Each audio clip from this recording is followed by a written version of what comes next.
Il faut compter une centaine d'heures de travail et de patience pour fabriquer une maquette de bateau.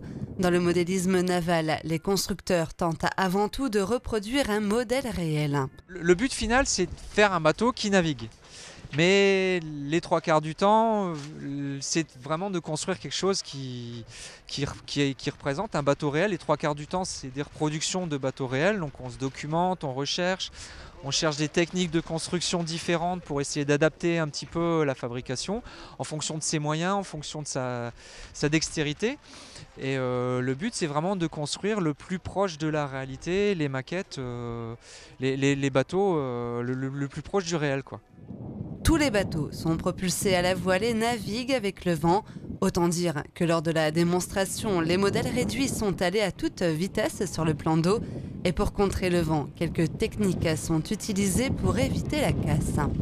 La différence qu'on a, le gros souci qu'on a en modèle réduit par rapport au bateau réel, c'est que les maquettes on les fait à l'échelle, mais le vent n'est pas à l'échelle. Donc il faut qu'on arrive à créer des artifices sur la maquette pour éviter pour contrer voilà, le vent. Donc on a des laisses un peu plus importantes. On rajoute des dérives, on met des dérives un peu plus basses.